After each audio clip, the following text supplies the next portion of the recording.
The relentless pounding of rain against the cabin's wooden roof was all Abigail Lawrence could hear as the water rose inch by inch across her floor, seeping through the cracks in the walls that she'd meant to repair before winter came. It was 1875 in the Montana Territory, and she had never felt more alone until the heavy knock at her door changed everything. Abigail sloshed through the ankle-deep water, her soaked nightdress clinging to her legs. The cabin was dark save for her nearly drowned lantern, its light flickering weakly against the gloom. When she pulled open the door, she found herself face to face with a tall figure silhouetted against the storming night. "I brought fire, food, and shelter," said a deep voice as the man stepped forward, water dripping from the brim of his hat. "Saw your cabin from the ridge. Rivers breached its banks." The stranger's face came into view as lightning split the sky's strong jawline, eyes the color of the Montana sky on a clear day, and a face weathered by sun and wind. He couldn't have been more than 30, broad-shouldered and carrying a pack on his back. "I'm Matthew Keller," he said, extending a hand. "Most folks call me Matt." Abigail hesitated before taking his hand. "Abigail Lawrence. My friends call me Abby. Miss Lawrence, we need to get you to higher ground. This valley's flooding fast." She glanced back at her home, small and humble but built by her own hands after her father passed. "Everything I own is here. And it'll all be underwater by morning if we don't move now," Matt said, his voice gentle but urgent. "Grab what you can carry. I've got horses waiting." Abigail nodded, making quick decisions about what to save. She threw her father's pocket watch, a small box of letters, a photograph, and a change of clothes into a sack. Matt helped her gather a few more essentials before they stepped out into the deluge. 2 horses stood waiting, their heads bent against the rain. Matt helped Abigail onto one, tying her bundle securely before mounting his own. They rode away from the cabin, the water already rising past the porch steps. The journey up the ridge was treacherous. Twice Abigail's horse nearly lost its footing on the slick ground, but Matt's steady hand guided them both. At the crest of the hill stood a small shepherd's hut, abandoned years ago but sturdy enough to provide shelter. Inside, Matt quickly built a fire in the stone hearth while Abigail stood shivering in her wet clothes. Without a word, he handed her a blanket from his pack and turned his back to give her privacy. "Thank you," she said, wrapping herself in the rough wool and letting her soaked nightdress drop to the floor. "I don't know what would have happened if you hadn't come along." Matt nodded, his expression somber as he unpacked provisions. "Been working cattle at the Hollister Ranch 2 miles east. Saw the river rising and remembered there was a cabin down in the valley. Couldn't just ride on knowing someone might be in trouble." As the fire grew, casting dancing shadows across the hut's walls, Matt produced jerky, hard biscuits and coffee from his pack. He heated water in a small pot and handed Abigail a steaming cup. "It's not much," he said apologetically. "It's more than I had an hour ago," she replied, taking the cup gratefully. The warmth spread through her fingers, and for the first time since the rain began, she felt the tightness in her chest ease slightly. "How long have you been out here alone?" Matt asked, settling across from her by the fire. 3 years, Abigail answered, her eyes fixed on the flames. "Pa died of pneumonia in '72. The claim was in his name, but I stayed on. Nearest neighbor is 5 miles away." Matt nodded, understanding the hardship without her having to explain.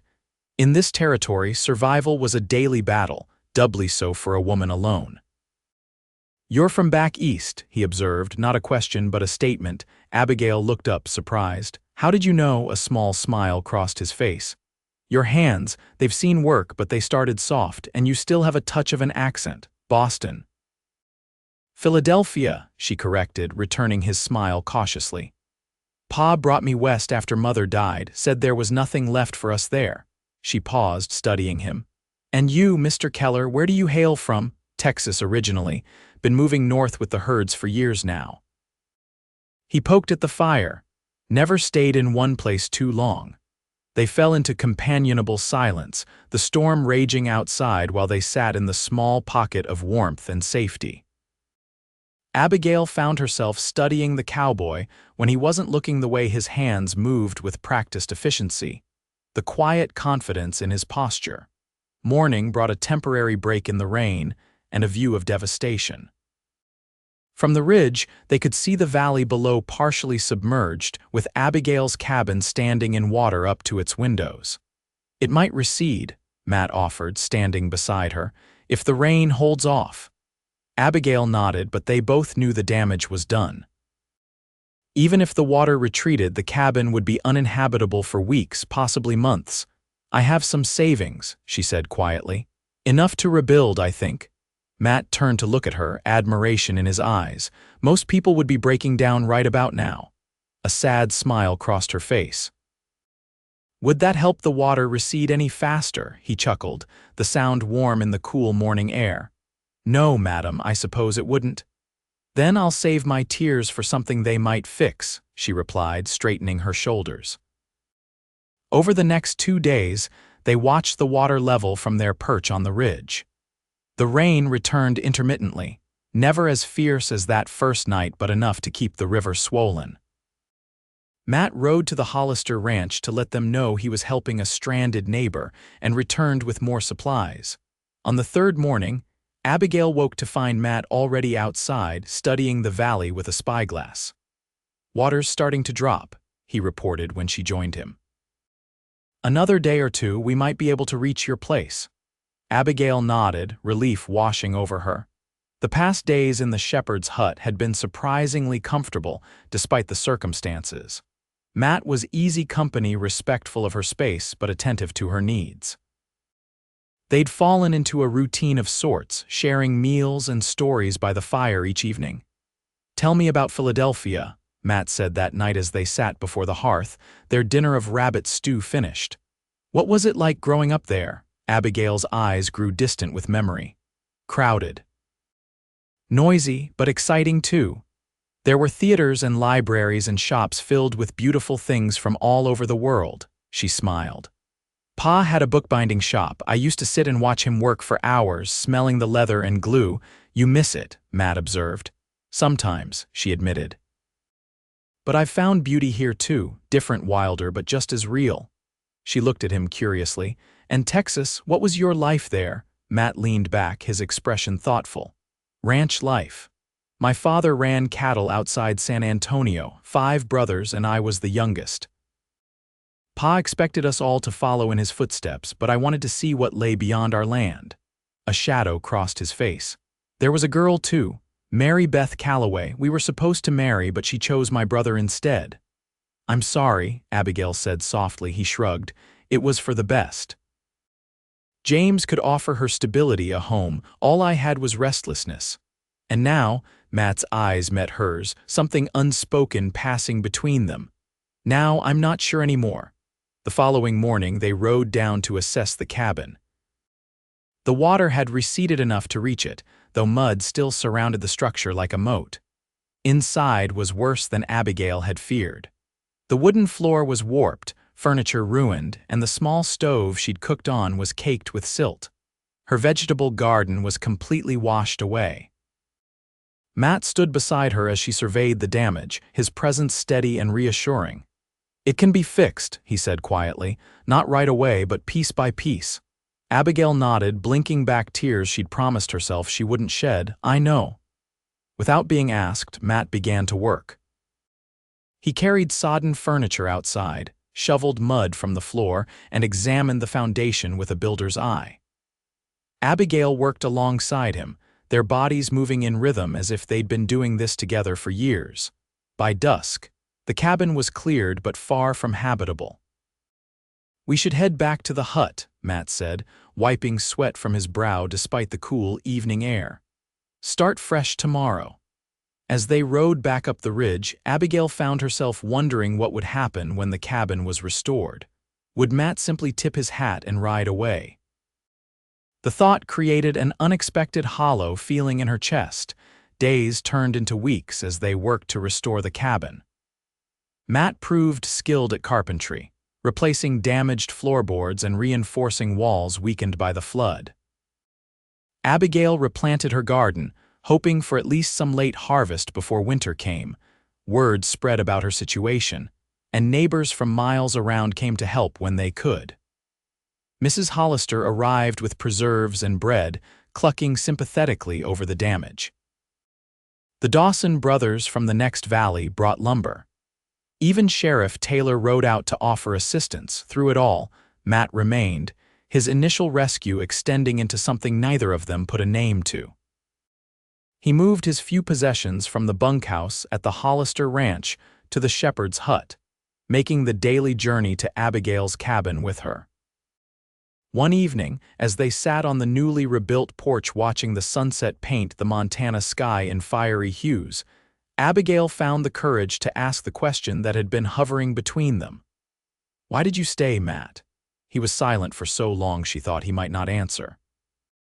When he finally spoke, his voice was low and earnest.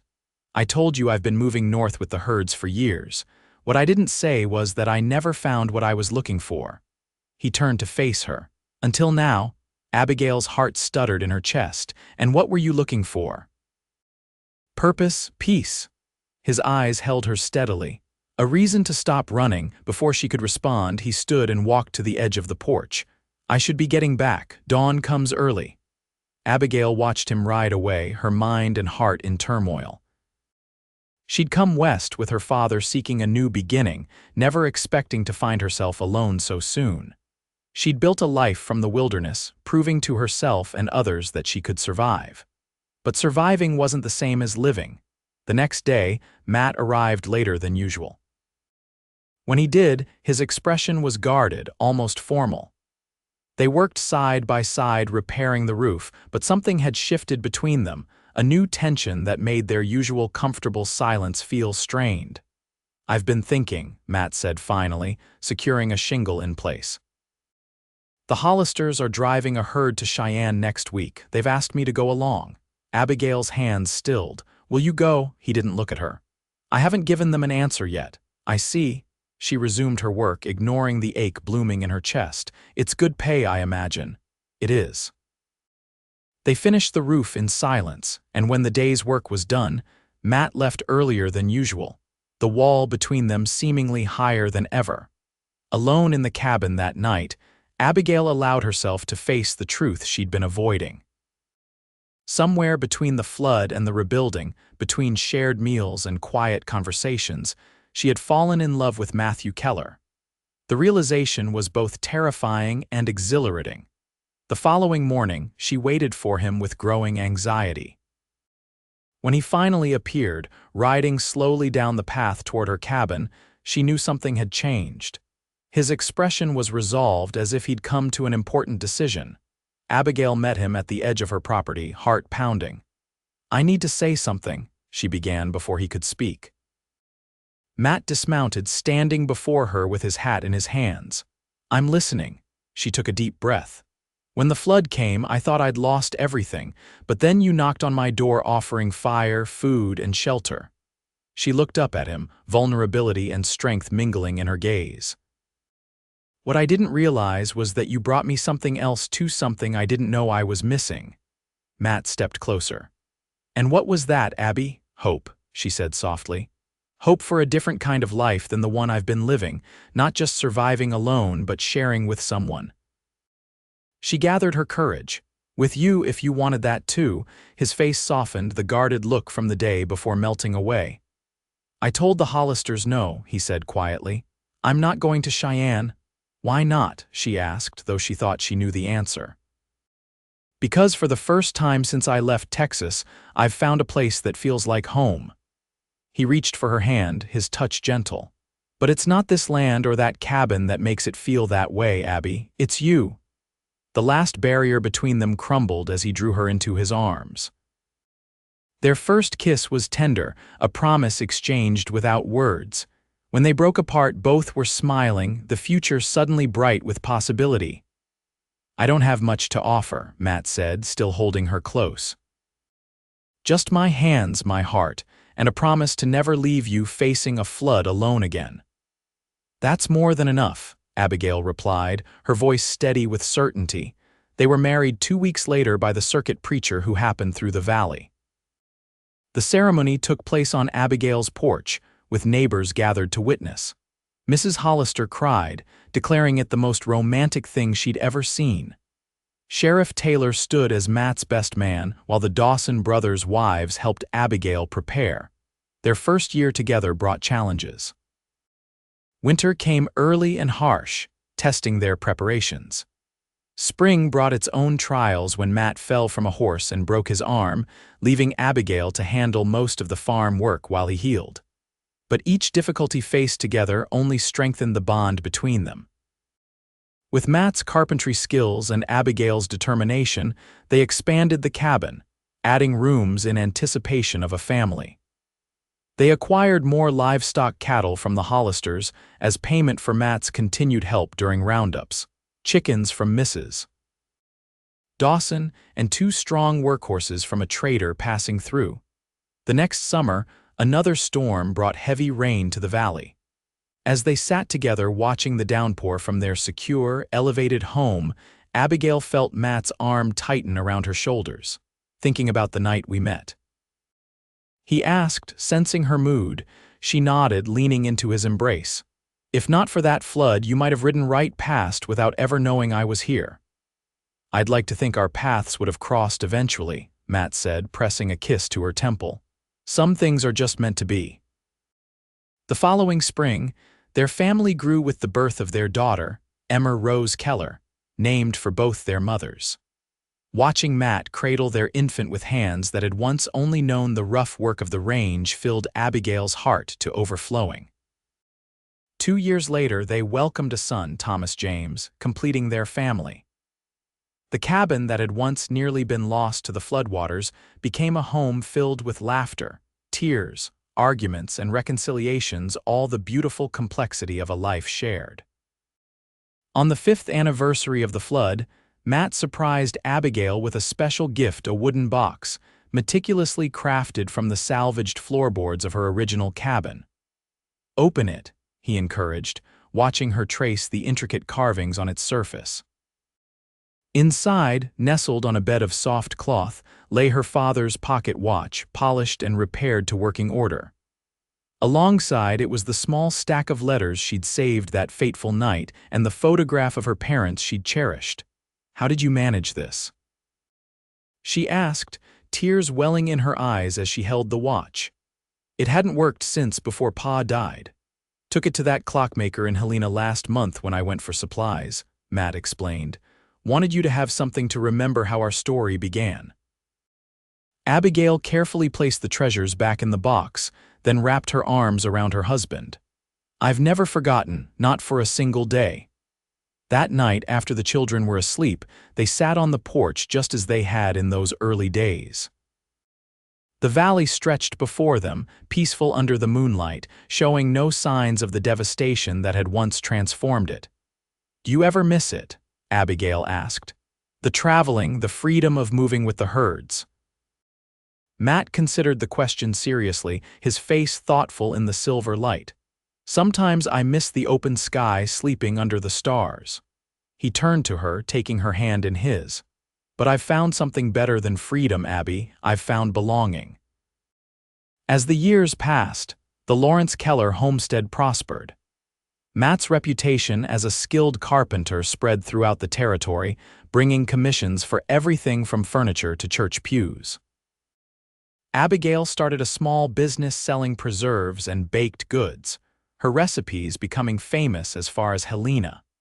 Emma grew into a spirited young woman with her father's blue eyes and her mother's determination.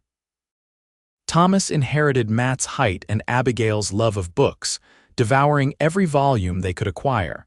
The valley that had once nearly destroyed Abigail's home became the foundation for a community. New settlers arrived, drawn by stories of fertile land and good neighbors. Matt helped many build their first cabins, while Abigail welcomed newcomers with practical advice and friendship.